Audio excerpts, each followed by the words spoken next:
Good morning student. आज हम पाठ 1 साखियाँ पढ़ेंगे जिसके कवि हैं कबीरदास जी। पहले मैं आपको कबीरदास जी के बारे में बता दूं।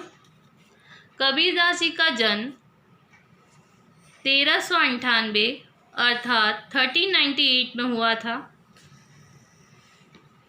जनश्रुतियों के मुताबिक कबीर का जन्म संत रामानंद के आशीर्वाद से एक विधवा ब्राह्मणी के गर्भ से हुआ था। माँ ने लोकलाज के भय से इन्हें लहतारा नामक तालाब के किनारे छोड़ दिया था। बाद में नीरू और नीमा नामक निसंतान जुलाहा दंपति ने इनका पालन पोषण किया था।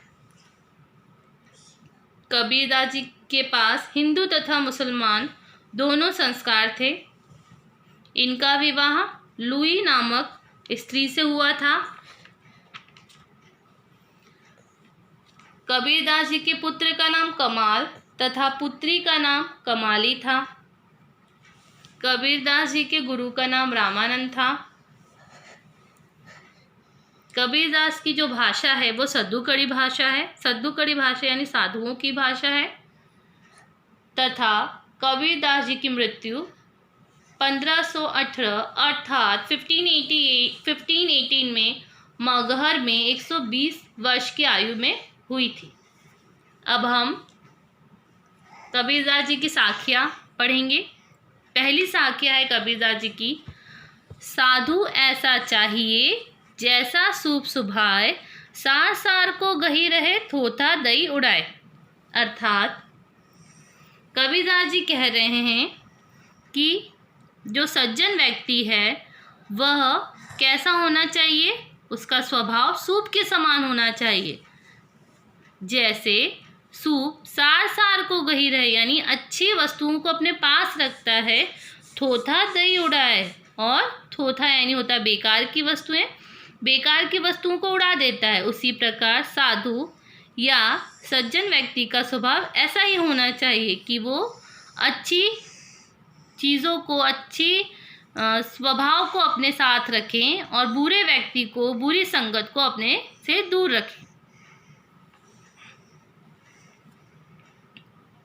एक बार फिर मैं आपको बताऊंगी। साधु ऐसा चाहिए जैसा शुभ सुभाए, सार सार को गही रहे थोथा दही उड़ाए। यानी साधु का स्वभाव सूप के समान होना चाहिए। जिस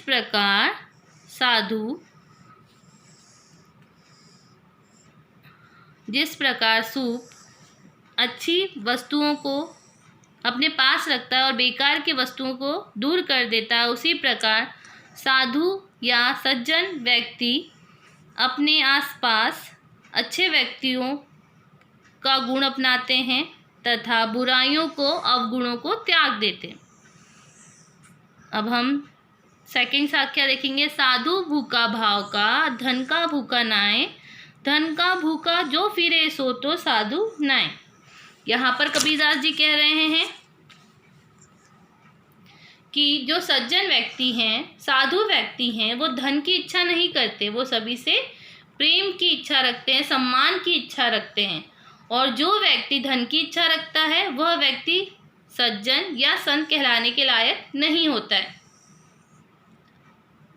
इसलिए जो साधु का स्वभाव है वह कैसा है, वो भाव का भूखा होता है, यानी प्रेम का भूखा होता है, धन का भूखा नहीं होता है वो।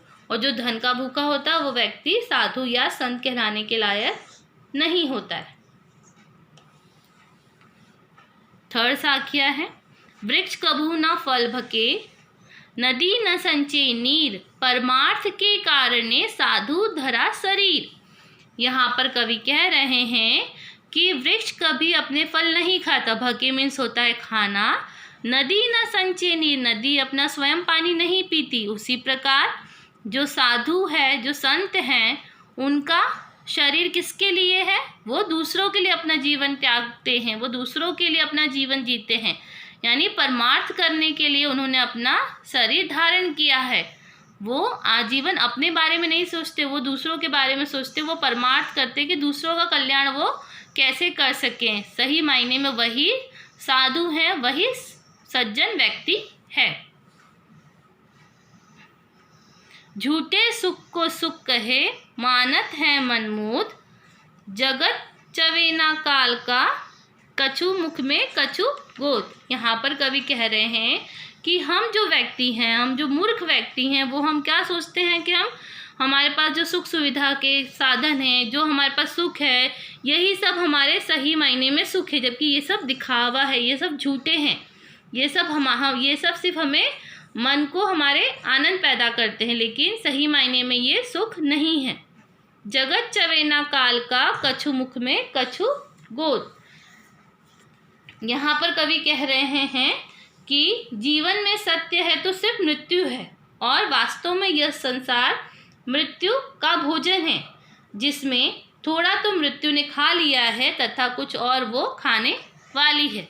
अर्थात जो व्यक्ति ये सोचते हैं कि ये जो सुख सुविधा के साधन हमारे पास हैं, जो हमारे मन को आनंद प्रदान करते हैं, वो सही मायने में सुख है, लेकिन वो सुख नहीं है। ये सही मायने में वास्तविकता यह है मृत्यु, कि एक दिन हमें मृत्यु को प्राप्त होना है। ठीक है, एक दिन हमें मृत्यु का भोजन बनना है, और कुछ उसने खा लिया है और कुछ खाने वाली है। इसलिए हमें समय रहते ही सत्कर्म कर लेने चाहिए। पानी केरा बुदबुदा, असमानुष की जात। देखत ही छिप जाएगो, जो तारा प्रभात। यहाँ पर कवि कह रहे हैं कि पानी केरा बुदबुदा, यानी जो पानी में बुलबुले उठते हैं वो कैसे होते हैं? सिर्फ 2 सेकंड के लिए होते हैं। ऐसे ही हम मनुष्य की जीवन है, हम मनुष्यों का जीवन है। देखत ही छिप जाएगो, जो तारा प्रभात। देखते ही छिप जाएगा, यानी सुबह का जो तारा होता है, जैसे सूर्य आता है वैसे देखते ही गायब हो जाता है। तो उसी प्रकार कवि कह रहे हैं कि हमारा जो जीवन है वो कैसा है, वो क्षण भंगुर है, एक पल में कब नष्ट हो जाएगा ये हमें नहीं पता। इसलिए जो यह जीवन भगवान ने हमें दिया है, उसे हमें समय रहते ही सत्कर्म कर लेना चाहिए, ताकि हमें बाद में पछताना न पड़े। यहाँ पर कवि कह रहे हैं, रात गवाई सोए करी, दिवस गवायो खाए। हीरा जन अनमोल था, कौड़ी बदले जाए। कबीरदास जी कह रहे हैं कि रात को हमने गवा दिया सोकर, और दिन को गवा दिया हमने खाकर, लेकिन जो हमारा जन्म था, हमारा हीरे के समान हमारा जन्म था, उसको हमने कैसे कर दिया? कौड़ी के बदले। यानी एक कौड़ी, यानी जिसका कोई मूल्य नहीं होता, पत्थर के समान हमने अपने जीवन को कर दिया है। क्यों? क्योंकि जो हमारा सही समय था, जब हमें सत्कर्म करना था, जब हमें प्रभु की सेवा करनी थी, तब हमने क्या किया? तब हमने सोकर खाकर अपने अमूल्य जीवन को ऐसे ही गवा दिया। और जो हमारा हीरे के समान जीवन था, अब हम उसे कैसे कर दिया? हमने पत्थर के समान, कौड़ी के समान बदल दिया। अब कवि कह रहे हैं, आज कहे कल भजूंगा, काल कहे फिर काल। आज काल के करत ही अवसर जासी चार। यहाँ पर कवि कह रहे हैं कि आलसी मनुष्य को समय का महत्व स्पष्ट नहीं होता है। ठीक है, वो समय की वैल्यू नहीं समझता है। जो आलसी व्यक्ति होता है वो क्या करता है कि आज के काम को कल पर टालता है, और कल के जो आज का काम है वो कल के लिए छोड़ता है, और जो कल का काम है वो परसों के लिए छोड़ देता है। तो यहाँ पर कवि कह रहे हैं, इस प्रकार कल कल कहते तेरा सारा जीवन व्यतीत हो जाएगा, और ये अमूल्य जीवन जो था, जो परमार्थ के लिए था, सत्कर्म के लिए आपको मिला था, वो सब समाप्त हो जाएगा। और हे मनुष्य, तुम्हें फिर बाद में यह अवसर नहीं प्राप्त होगा, और तुम इसका लाभ नहीं उठा पाओगे। इसलिए जो सही समय मिला है उसे सही कार्य के लिए हमें करना चाहिए, उसमें हमें सत्कर्म कर लेने चाहिए, ताकि हमें बाद में पछताना न पड़े। आछे दिन पाछे गए, गुरु से किया न हेत। अब पछतावा होत क्या, जब चिड़िया चुग गई खेत। यहाँ पर कवि कह रहे हैं, जब तेरा समय अच्छा था, अर्थात जब तेरा शरीर युवा व स्वस्थ था, तब तुमने कभी भी गुरु से न तो प्रेम किया और न ही गुरु की बात मानी।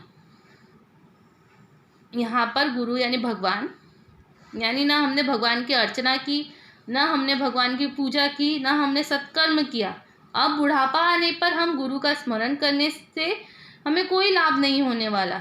इस बात को स्पष्ट करने के लिए कबीरदास जी कहते हैं कि जब चिड़िया खेत चुग गई, अर्थात जब चिड़िया ने सारे खेत को नष्ट कर दिया, तो अब पछताने से हमें क्या फ़ायदा। इसलिए अवसर के रहते ही हमें सचेत हो जाना चाहिए और हमें मूर्खता नहीं करनी चाहिए, नहीं तो बाद में हमें सिर्फ पछताना पड़ता है।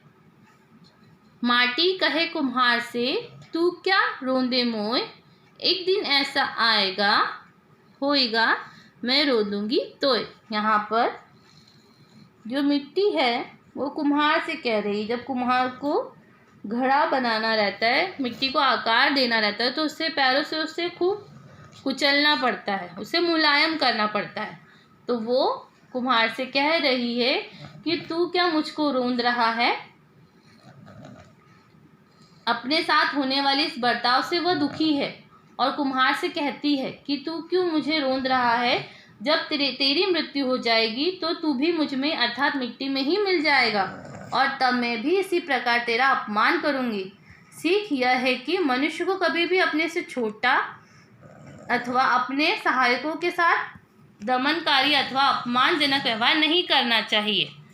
इसलिए यहाँ पर कवि कह रहे हैं, मिट्टी को आधार मानकर कि कभी भी हमें किसी तुच्छ व्यक्ति का या हमसे जो छोटा व्यक्ति है उससे हमें कभी भी परेशान नहीं करना चाहिए या फिर उसका अपमान नहीं करना चाहिए। क्यों? क्योंकि एक न एक दिन हमें भी इसी मिट्टी के स्वरूप को धारण करना और उसी में मिल जाना है।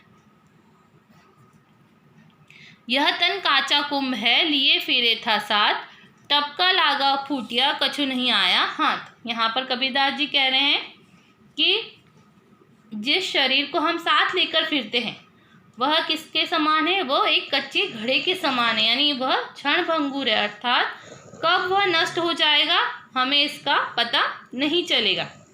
इसलिए समय रहते ही हमें सत्कर्म अच्छे कार्य कर लेनी चाहिए। यह तन काचा कुंभ है, यह तन किसके समान है, कच्चे कुंभ के समान है, जिसे हम अपने साथ लेकर घूमते हैं। टपका लागा फूटिया, यानी एक टपका लगते ही एक हमारे शरीर को एक झटका लगेगा या फिर हमें मृत्यु का एक धक्का लगते ही हमारा शरीर नष्ट हो जाएगा और हमारे हाथ में कुछ नहीं रहेगा।